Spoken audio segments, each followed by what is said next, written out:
News नशा, आदत हर खबर की। दोस्तों नमस्कार, मैं हूं विनीता यादव।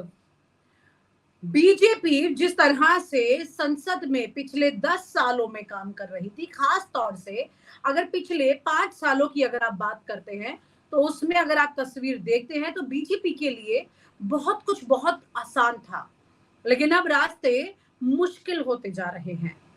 जब सदन में कोई बिल पास होना होता था तो उनके पास अच्छी खासी मेजोरिटी थी, लेकिन अब ये आंकड़ा कम हो गया है।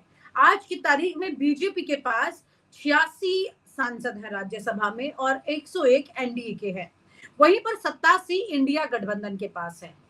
ऐसे में जो तस्वीर सामने निकल करके आ रही है, अब बराबर की जो टक्कर लोकसभा में दिख रही थी, अब वो राज्यसभा की तरफ भी जा रही है, रुख कर रही है। बल्कि अभी आने वाले और आगे के दिनों में ये प्रोसेस बढ़ता जाएगा और बीजेपी को यहाँ पे घटती सीटें दिखाई देंगी। आइए बात करते हैं डॉक्टर अनिल सिंह जी से, जो कि राज्यसभा लोकसभा की कार्रवाई को बहुत करीब से जानते हैं। सालों के अनुभव के आधार पर उन्होंने कई बार इसे कवर भी किया है और एक एक तस्वीर जो है, जो खास तौर से बिल पास कराने को लेकर है, वो भी उन्होंने देखी है। बात करते हैं डॉक्टर अनिल जी से। सर, ये बड़ा सवाल है कि अब रास्ता मुश्किल हो उठा है, इसका मतलब बीजेपी के लिए अब पहले की तरह यहाँ पर बीजेपी जो है वो उस तरीके से काम नहीं कर पाएगी जैसा हुआ करता था, जिसको लेकर विपक्ष अक्सर ये सवाल उठाता था कि देखिए किस तरह से आप जो है वो अपनी मर्जी से बिल पास करा लेते हैं। अब कम से कम लगता है वो नहीं होने वाला है। देखिए, जहां तक बिल का सवाल है, लोकसभा में बीजेपी के पास यथेष्ट बहुमत है। लोकसभा में कोई परेशानी है नहीं। परेशानी सिर्फ लोकसभा में डिबेट की है कि हर बिल पे चर्चा होना संभव है, हर बिल पे बातचीत होगी, हर बिल पे संघर्ष होगा, लेकिन मेजॉरिटी बीजेपी के साथ है। सवाल आ रहा है राज्यसभा का। तो राज्यसभा में जरा समझने की बात है कि पिछले 10 सालों में बीजेपी ने अपने हर बिल को पास करवाया, लेकिन बीजेपी के पास कभी भी वहां यथेष्ट बहुमत नहीं था। बहुमत नहीं होने के बावजूद भी आज हालत ये है कि जितनी बीजेपी की स्ट्रेंथ थी उससे स्ट्रेंथ कम हो गया है। बीजेपी अब घट के वहां 86 पे आ गई है, एनडीए घट के अब 101 पे आ गया है। बीजेपी के जो सहयोगी दल थे, जिन पे बीजेपी भरोसा करती थी और जिनकी वजह से राज्यसभा में तमाम बिल पास होते थे, आज वो थोड़े संकट में दिख रहे हैं। मसलन बीजेडी हो गया, मसलन वाईएसआर कांग्रेस की बात करें हम, तो इनके लोग राज्यसभा में थे जो इनके बिल को सपोर्ट करते थे। आज ऐसा नहीं लग रहा है। बीजेडी ने साफ साफ कर दिया है कि हम अब केंद्र के सरकार का हम समर्थन नहीं देंगे। जिस तरीके से बीजेपी ने ओडिशा में वहां के लोकल सरकार का विरोध किया, जिस तरीके से पटनायक की धज्जियां उड़ाई गई, इसके वजह से पटनायक ने साफ साफ चुनाव के समय ही ये ऐलान कर दिया कि अब बीजेपी के साथ हमारा चलना संभव नहीं है। हालांकि उनका कोई औपचारिक गठबंधन नहीं था, लेकिन बीजेपी के समर्थन में राज्यसभा में वो हमेशा होते थे, लोकसभा में होते थे, बाहर से समर्थन करते रहते थे, लेकिन जो समर्थन अब नहीं है। इसके अलावा और भी जो छोटी छोटी पार्टियां थी जो बीजेपी को राज्यसभा में सपोर्ट करती थी, जैसे 370 पे अरविंद केजरीवाल ने भी सपोर्ट किया था, वो सपोर्ट नहीं करेंगे। तो इस तरह की बातें, जो अदर एमपीज हैं इंडिया गठबंधन और एनडीए के अलावा, उनकी संख्या 29 है। वो 29 संख्या जो है वो श्रिंक कर गई है, वो बीजेपी से हट गई है। तो अब आने वाले दिन में बीजेपी के रणनीतिकारों को ज्यादा मेहनत करने की आवश्यकता पड़ेगी, ज्यादा ध्यान से काम करने की आवश्यकता पड़ेगी, रणनीति में बदलाव की आवश्यकता पड़ेगी, क्योंकि संख्या उनके फेवर में नहीं है। संख्या उनके फेवर में नहीं है। ऐसे में कौन कौन से बिल ऐसे आपको खास लगते हैं जिन पर अब बीजेपी की मेजर नजर थी कि इस तीसरी बार में उन सब चीजों को बदला जाए और वो अब उनके लिए मुश्किल पैदा कर सकता है? क्योंकि लोकसभा में तो हंगामा होगा, वो तो तय है, जो पिछली बार नहीं हुआ था, इसकी आदत भी नहीं थी नरेंद्र मोदी को, लेकिन अब की बार होगा। अब राज्यसभा में भी चीजें मुश्किल पड़ सकती हैं। राज्यसभा में बीजेपी को अब नए सलीके से, नए तरीके से रणनीति अपनाना पड़ेगा, नए तरीके से अपने फेवर में विपक्ष के लोगों को पोटना पड़ेगा ताकि वो बिल पे चर्चा करके शांति से पास करवा लें। हालांकि ये काम मुश्किल दिख रहा है।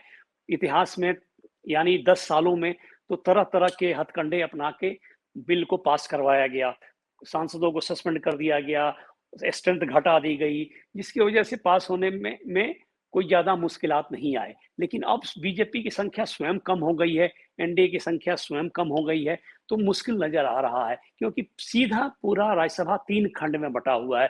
पहला खंड एनडीए का है जो 101 है, दूसरा खंड इंडिया गठबंधन का है जो 87 है, और तीसरा खंड अदर्स का है जो 29 सदस्य हैं जिसके। तो ये किस तरीके से बीजेपी सामंजस्य स्थापित करती है, ये देखने की बात है। और किस तरीके से बिल पे पहले सलाह मशवरा करके बिल को लाया जा रहा है। ऐसा बिल अब कुछ भी राज्यसभा में पास होने की गुंजाइश नजर आ नहीं रही है जिससे समाज बढ़ता हो, जिससे समाज में विद्रोह पैदा होता हो। तो क्योंकि अब दिक्कत होगी बीजेपी को इस तरह के बिल को पास कराने में। मेरा इशारा कॉमन सिविल कोड वगैरह की तरफ है, वो उसके लिए अब संकट आएगी। जरूरियात बिल जरूर पास हो जाएंगे किसी न किसी तरीके से, क्योंकि राज्य चलना है, प्रशासन चलना है, तो प्रशासन और राज्य को रोका नहीं जा सकता है। ये सबको पता है, अपोजिशन को भी पता है, सरकार को भी पता है, तो इस पे कोई बाधा नहीं आएगी। लेकिन जो बीजेपी अपने एजेंडे को लेकर बिल लेकर आएगी, वो एजेंडे वाला बिल राज्यसभा में रुकने की पूरी संभावना है।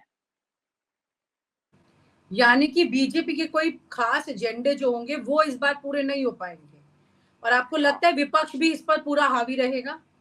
विपक्ष हावी रहे या न रहे, प्रश्न आंकड़ों का है।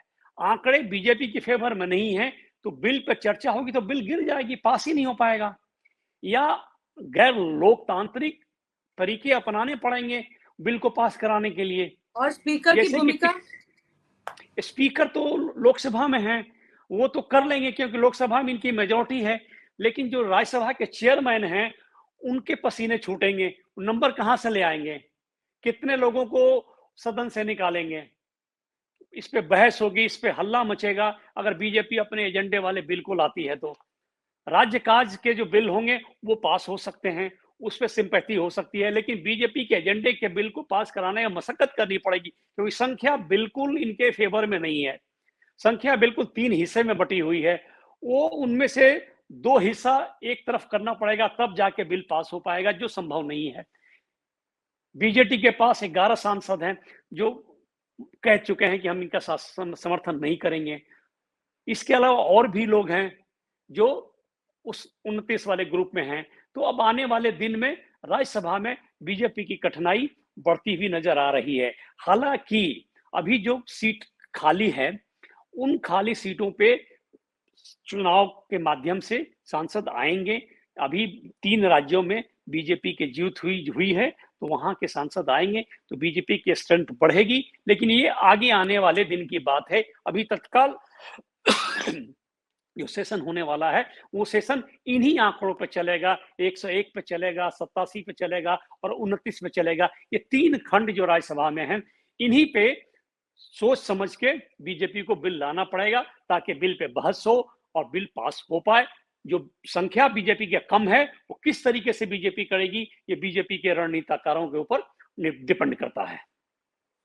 यानी कुल मिलाकर के बीजेपी के पास कोई ऐसे रास्ते बचेंगे जिससे कि आंकड़ों का खेल वो कर सके क्या? क्योंकि ऐसा कई बार हुआ है कि आप दूसरी पार्टी के कुछ नेताओं को मैनेज कर लेते हैं अलग तरीके से, जो पता नहीं चलता है, क्योंकि यहाँ पर जब नंबर निकल के आता है वही दिखता है।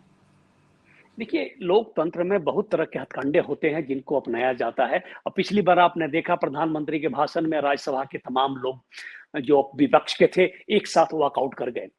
पूरा का पूरा सदन से प्रधानमंत्री बोलते थे, उन्हीं के पार्टी के लोग सुन रहे थे, प्रधानमंत्री बोल रहे थे, विपक्ष का कोई था ही नहीं। तो इस तरीके के हथकंडे चलेंगे। राज चलाना है, सरकार चलाना है, बिल पास कराना पड़ेगा, तो कोई ना कोई तरीका ये लोग इजाद करेंगे। अब वो तरीका क्या होगा आने वाले दिन में पता लगेगा। लेकिन आज की दृष्टि से, प्रथम दृष्टि से लग रहा है कि बीजेपी के पास संकट है। राज्यसभा में बिल को पास कराने में उनके पसीने छूट जाएंगे। यानी कि ये कहा जा सकता है कि अब बीजेपी के लिए अच्छी एक बड़ी परीक्षा की घड़ी है, खास तौर से नरेंद्र मोदी के सामने, जो अभी तक नहीं आई थी पिछले इन 10 सालों में। सर, ने पिछले 10 साल में तो बहुत स्मूथ शासन बीजेपी का चला, क्योंकि बहुत प्रचंड बहुमत था बीजेपी के पास। राज्यसभा में तो नहीं, लेकिन लोकसभा में तो, और इसके अलावा इनके पास मजबूत सहयोगी थे, और सहयोगी जो छोड़ के चले गए, इस वजह से अब संकट आ रहा है। बीजेडी भी चला गया, शिरोमणि अकाली दल चले गए, तो जो लोग छोड़ के जा रहे हैं उसकी भरपाई कहाँ से होगी? पिछले 10 सालों में इनके पास इनके सहयोगी थे, इनके साथ थे, और इनके साथ कंधे से कंधे मिला के चल रहे थे। राज्यसभा में भी, लोकसभा में भी परेशानी नहीं हुई। लोकसभा में इनके पास प्रचंड बहुमत था, तो कोई दिक्कत हो ही नहीं, सारे बिल बिल्कुल आसानी से पास हो जाते थे। राज्यसभा में मशक्कत करके, लोगों से बातचीत करके, राष्ट्रीय हित की बात करके बिल को पास करा लेते थे, बिल पास हुआ। लेकिन अब इस तरह की चीजें आती हुई नजर नहीं आ रही हैं। यानी कुल मिलाकर के बीजेपी के लिए मुश्किलें बढ़ रही हैं, सिर्फ लोकसभा चुनाव के नतीजों में, बल्कि राज्यसभा में भी अब बीजेपी फंस रही है। तो तमाम वो एजेंडे जिनको लेकर उन पर आरोप लगता रहा कि एजेंडे के तहत इस बिल को पास कराना चाहते हैं, या दूसरों की मर्जी नहीं पूछते हैं, या सदन में उस बात को नहीं रखते हैं, जैसे 370 में हुआ था। तो बहुत सारी ऐसी बातें हैं जिनको लेकर के सवाल उठ रहे थे। अब कम से कम यहाँ पे एक फेयर गेम देखने को मिलेगा, ये बिल्कुल बात साफ है। बहुत बहुत शुक्रिया sir, thank you so much. और आप हमसे जुड़े रहने के लिए सब्सक्राइब करें YouTube पर, फॉलो करें Twitter पर और लाइक करें Facebook पर। और ज्यादा जानकारी के लिए आपको टाइप करना होगा सिर्फ न्यूज़ नशा।